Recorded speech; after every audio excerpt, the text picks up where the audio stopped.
Hello, welcome back. This is a quick follow-up video to my previous video. It was getting really long and I felt that the rest of the material that I wanted to cover in that video really just needed to go into a follow-up video. So hopefully this won't be nearly as long. But just to go right into things, I want to kind of go into the two different decks that you have really quickly. So first of all, I showed you the units quite a lot in the last video. Your units are divided up into three classes. There are the monsters. If you look on the left side, right above the text, it says class unit monster. I know it's a little hard to read in this image, but it shouldn't be in the physical game. I can't quite do much about that resolution at the moment, but it's indicated by that green eye icon. And we also have army cards, which are indicated by the red helmet icon. And then lastly, there are siege weapons. I don't have any in my hand. Give me just a second and I will look for, let's see, find card.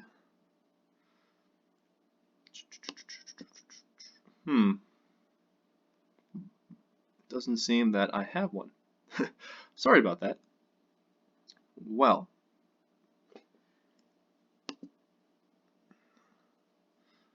if we just go into then the resource deck. So a resource deck will include your artifacts and your constructs.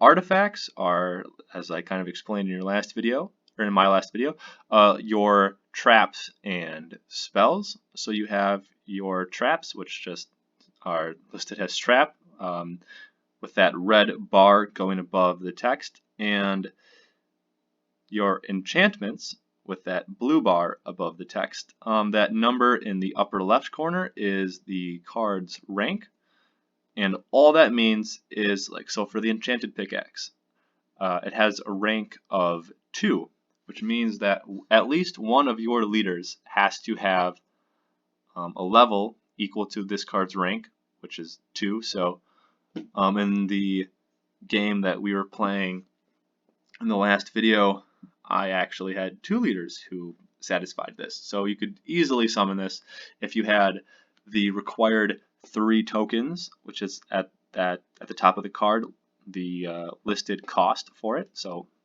not too bad of a card in terms of cost. Its ability, now that we just have it up, says to discard 2 units of the same element, and you can convert the base cost of one of the discarded units into power tokens of the same element. So basically this is giving you some nice production power.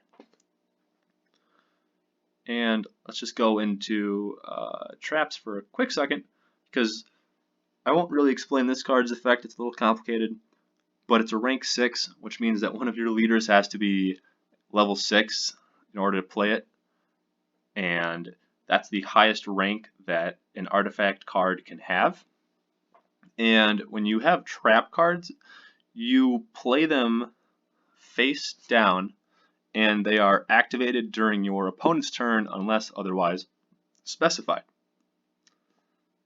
Enchantment cards can be played at any time during your turn, during your order phase, because you have to spend an order to summon the card.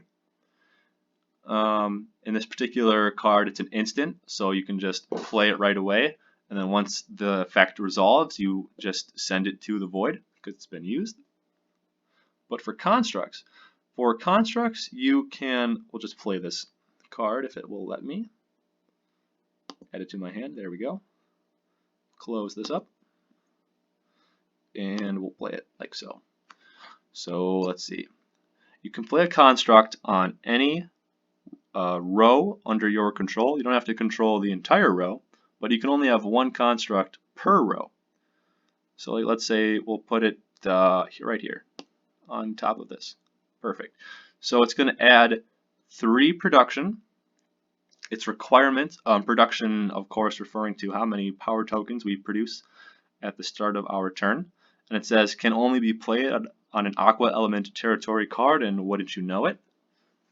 It's on top of the Cove, which is an Aqua Element territory card. So yeah, this is a nice +3 every turn, which is really helpful. That shield icon in the upper right is its durability rating. You can think of it as the card's health. It's just different in the sense that it's not like a creature, so it doesn't have health, it's not alive, but durability essentially functions in the same way. Constructs can only be destroyed by legions with a siege weapon class unit in them. Again, I apologize, I don't have a siege weapon class unit within my deck, but an example card would be a cannon. I can't remember its stats off the top of my head. I apologize. I think it's like 3 or +2 or 3 attack.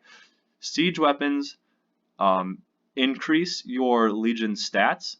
A legion, if you recall from the last video, can be up to 5 units, but it's like there's an extra +1 slot for a siege weapon which you equip to a legion.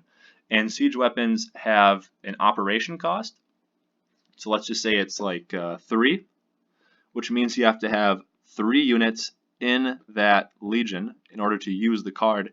And if you can't really destroy a siege weapon per se, but if the legion it's attached to fails the operation cost at any time, then it's sent to the discard pile. And yeah, let's see. Oh, here we go. On the bottom left side of unit cards, there are these little kind of flag-like icons, and you'll notice that the dragon has what looks to be a wing and a bow and arrow. These are a card's skills. So cards have effects, and some of them also have skills. Once there are certain points in your turn when you can use a skill. It's in the rulebook. You can check that out in the description, hopefully, if I upload the link right. But anyway, you can use a card's skill once, and then once you've used all of their skills, it becomes exhausted until your next turn, and then they are reset, and you can use them once again.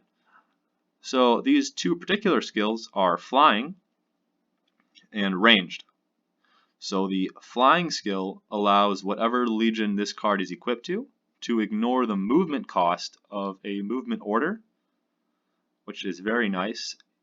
So let's just say if it's in this, if you want to go from this territory to this territory, you'll notice that there is a movement cost of 2 in order to enter it. But if you have flying, then it's reduced. Additionally, there's the ranged skill, which allows for whatever legion this card is embedded in to attack another legion that's in like an extra tile radius. So let's just say we can play this card right here. So normally this legion that the dragon would be a part of could only attack here, here, here, and here. That would be melee range.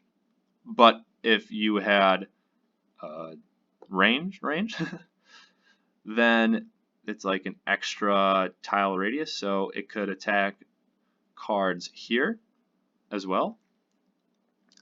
Right now I only have the 2-player setup, but let's say that you were doing 4 players, you would just have the other 2 players set up their 9 territory cards on either side like so, and have the dragon, that legion, attack in that ring over here onto this extra area as well.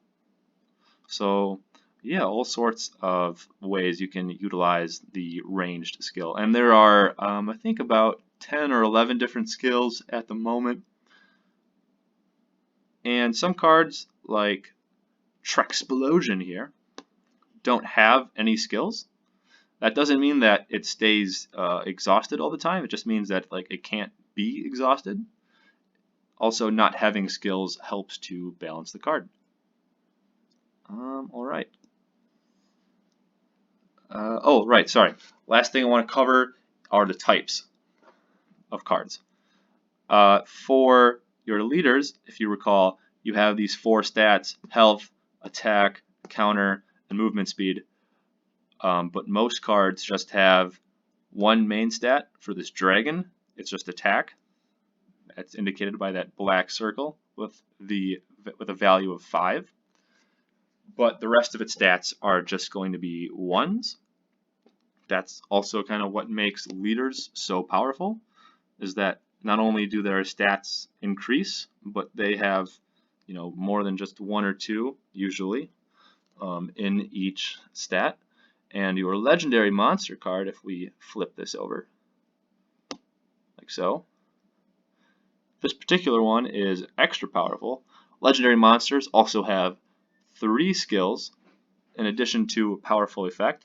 But yeah, so Omnisaurus Apex, for instance, has 10 health, 8 attack, 8 counter, and 2 movement speed. And its ability says this card can only be summoned by using Fossilsaur units as sacrifice materials. And once per turn, you can oversummon a Fossilsaur unit from your deck or void. And if you have at least 5 Fossilsaur cards on the field, once per turn, send the top card of your opponent's deck to the void. So basically, this is going to help play cards for free in addition to destroying the top card of your opponent's deck.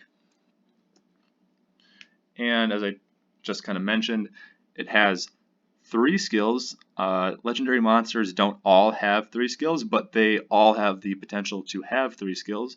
This particular one has that flying skill, as we just saw, but it also has the impact and charge skills. So what charge? It's that top one, kind of looks like a star crashing through like the sound barrier. And charge basically just applies your attack value before you factor in your opponent's counter damage. And if you destroy your opponent with your attack value, then they can't apply their counter damage.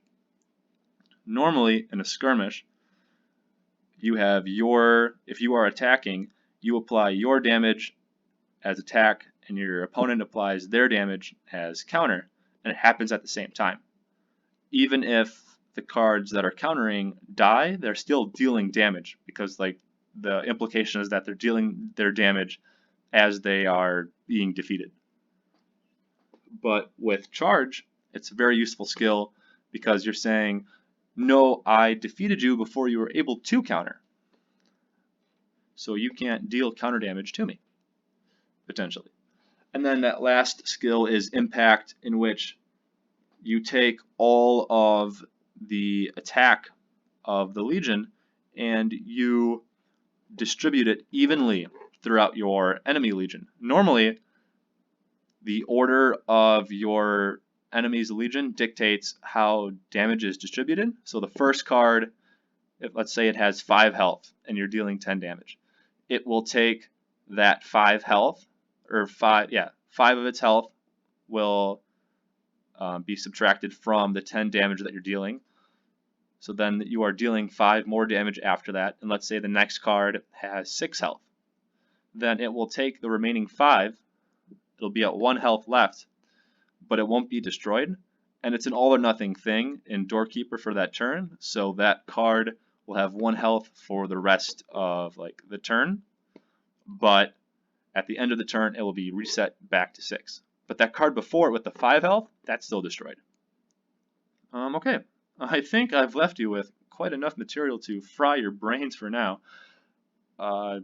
This video was a little bit longer than I was hoping it would be, but still not quite as bad as the other one. So thanks for watching all the way to the end with this video as well.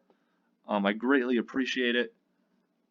Please stay tuned for any further updates, and I hope to answer any questions that you have in the comments below. All right, see you later.